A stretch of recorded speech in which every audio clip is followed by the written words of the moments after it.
Good day. Last meeting, I discussed about Introduction to Media and Information Literacy.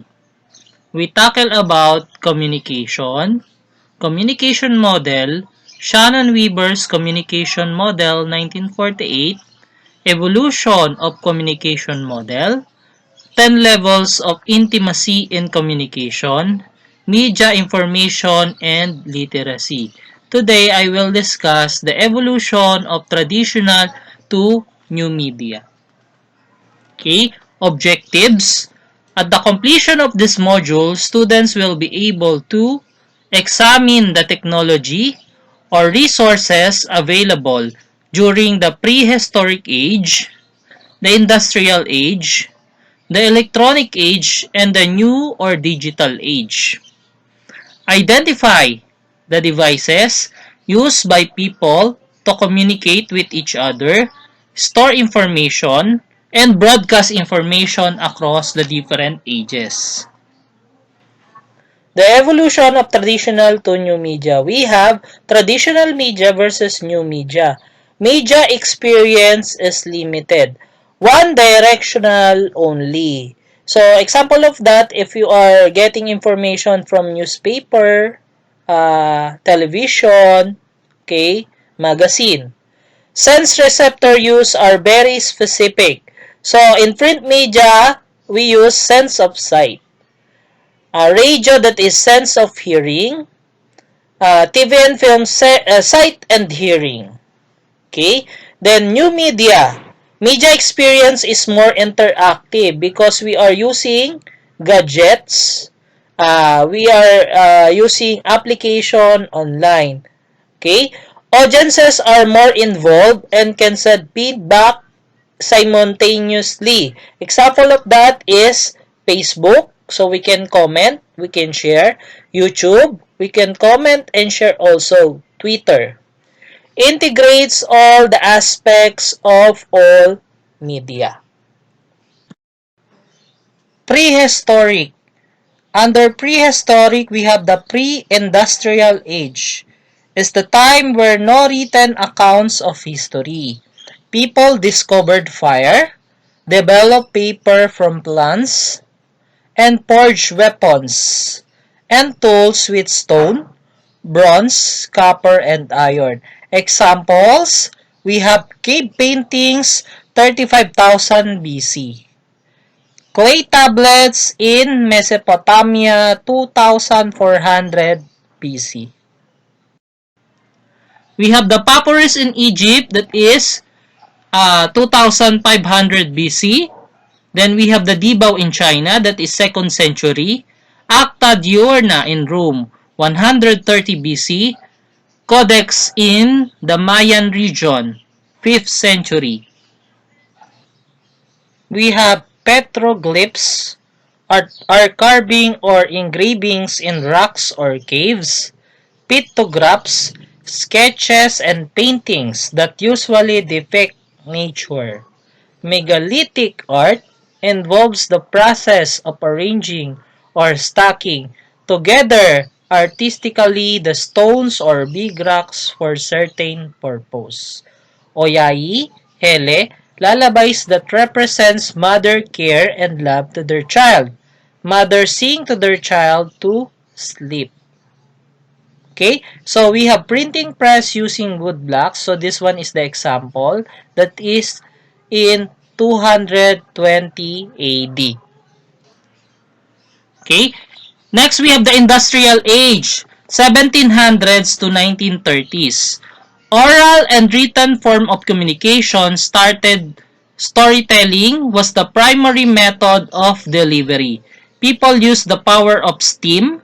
So, pag steam, that is yung usok coming from boiling. Develop machine tools. Establish iron production. And the manufacturing of various products, including books, through the printing press. Example, we have the printing press for mass production, that is 19th century. So, as you can see on the picture on the right side, then we have the newspaper, the London Gazette, 1640. Typewriter, 1800s. Telephone, that is the telephone before, okay, 1876.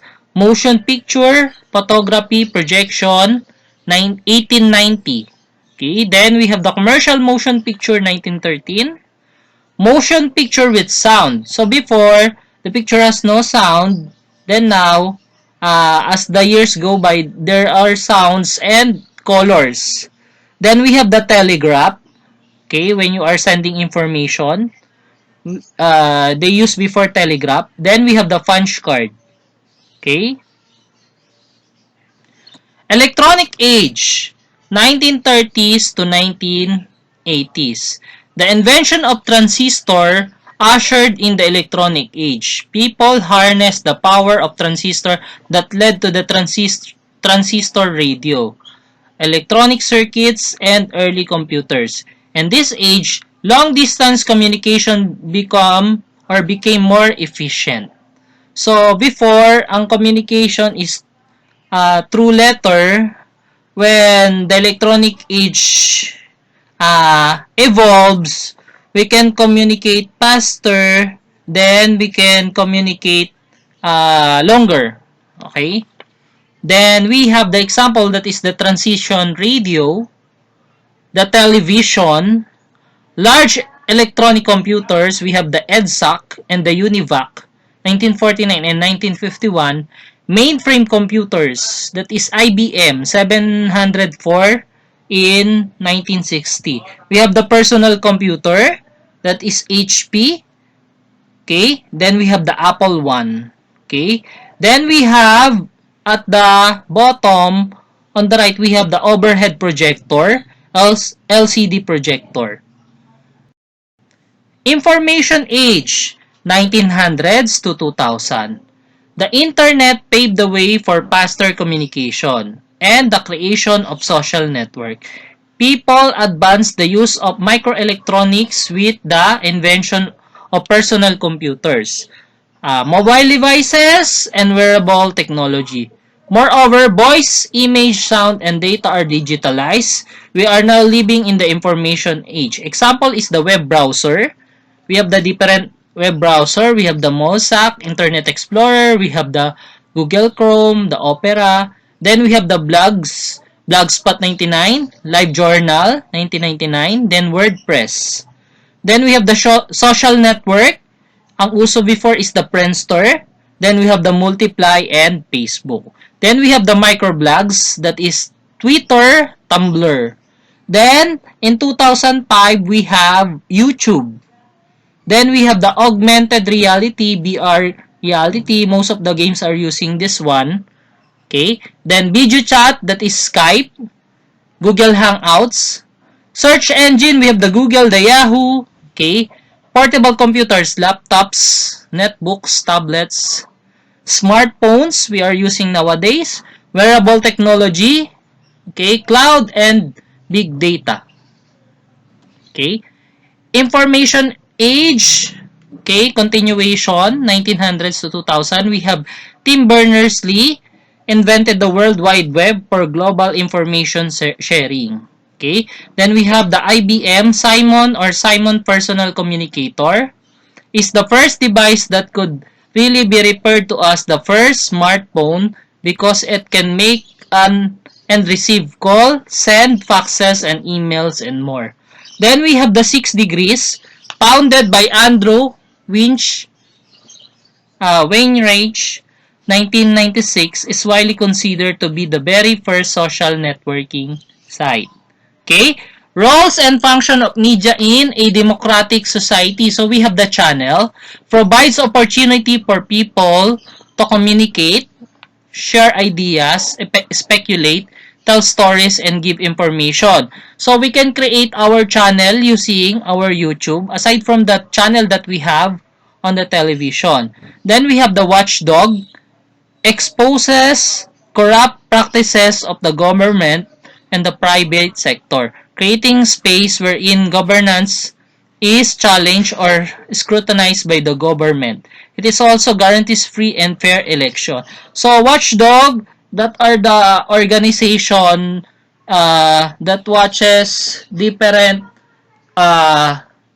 company or organization in the government and the private sector. Okay? Then we have the resource center. Acts as a gateway of information for the society, consumption. Also, it becomes a keeper of memories of the community. Persevere of heritage and source of academic knowledge. Then we have the advocate. Through its diverse sources of formats, it bridges a gap of digital divide. Okay? And that's it. Thank you for listening and watching. God bless.